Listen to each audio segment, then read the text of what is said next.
Hi guys, this is the second video for setting up the Little Big Mining Log tool add-on for Entropia Universe, also known as Planet Calypso.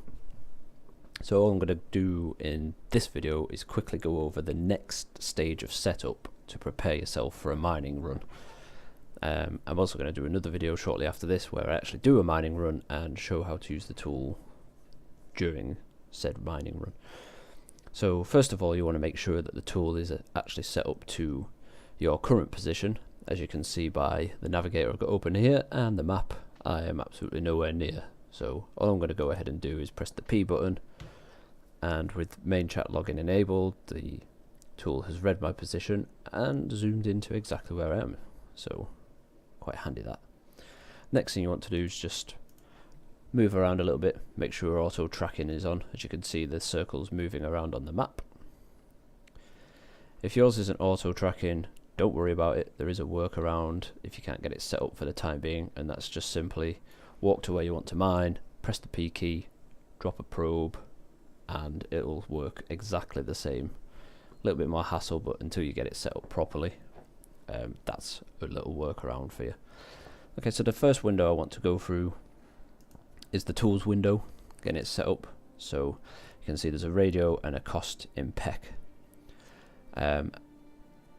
The way we're going to find out them info is fairly simple. So what you need to do is on the finder that you use, mine's the finder F105, just right click, go to item info, click on the spyglass for show detailed information, and then you can see there's a line that says range. So range 55 meters for me with the F105. So under radius I just simply type 55. What that's going to do is, on the map window, this circle here is going to alter whether you type the number bigger or smaller. I'll show you that working in a second. So just make sure that you've got it set right for your finder.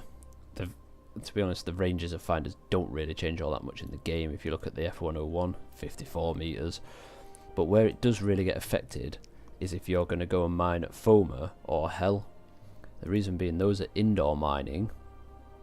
So when I press set 2, just watch the circle on the map.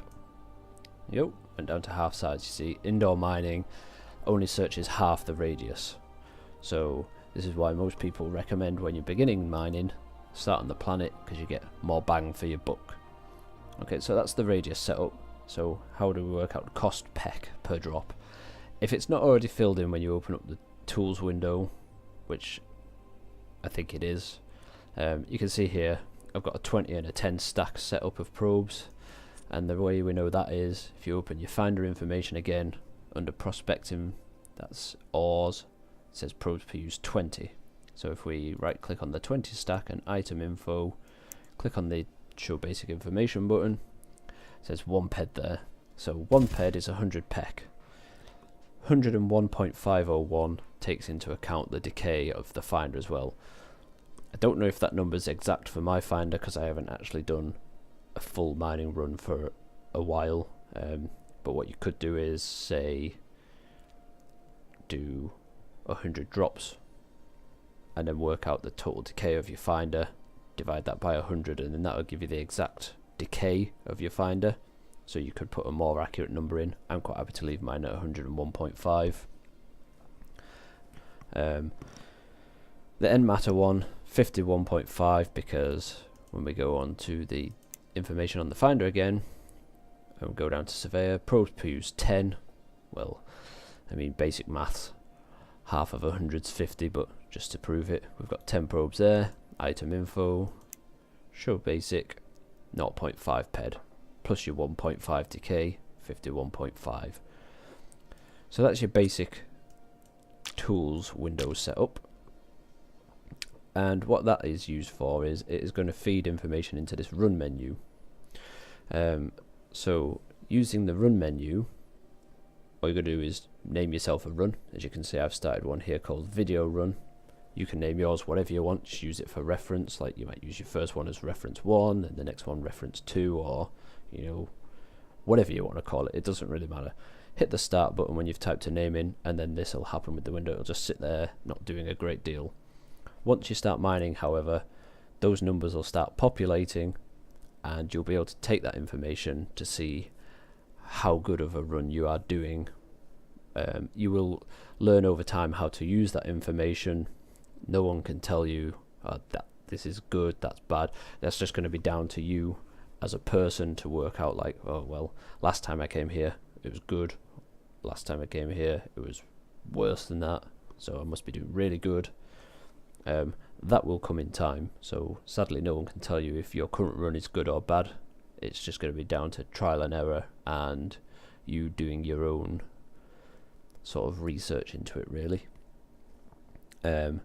You'll see that populating in the next video I'm going to do, where I'm actually going to do a mining run, and then we'll compare the cost at the end compared to the total drop cost, which will be filled in here, and see whether we're up or down.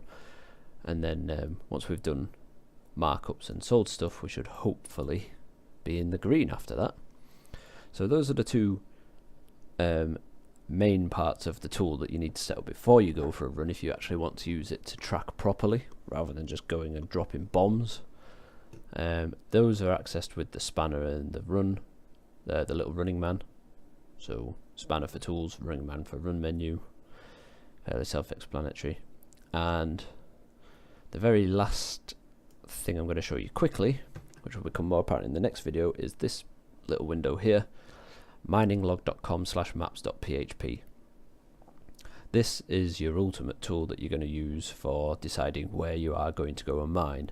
Now, as a new player or a newer miner, because you may not be a new player, you may just be new to mining, you want to be aiming for the low end ores and end matters. You don't want to be going out hunting for the top end stuff, because you're going to find very, very small deposits of it. It's going to be very hard for you to sell. What you're aiming for as a newer miner, or even maybe up to intermediate mining even, because I still do it, is looking for stuff like Listerium and crude oil. It's lower value, but you'll find bigger deposits, so it's easier to sell, so you can get a ped roll. So the reason I'm stood where I currently am is I'm in this square here, which is the Archipelago Isles, and if you look what has been recorded dropping here, it's 100% Listerium and 100% crude oil. Can't get much of a better place for starting to mine as a new player. I've never mined here, so in the next video we'll find out whether it's worth doing or not. The square above is where everyone starts on Planet Calypso. Camp Icarus is in here. So you've got 39.8% of all recorded drops as Listerium, and energy matter side you've got 49% or 49.6% as crude oil. So that's the basic tools that we're going to use before we go on a mining run. Hopefully this has helped. If not, please let me know. Any pointers, anything else you'd like to know, and hopefully I shall see you in the next video, where we'll actually go and do a mining run and put the tools to use. Thank you for watching.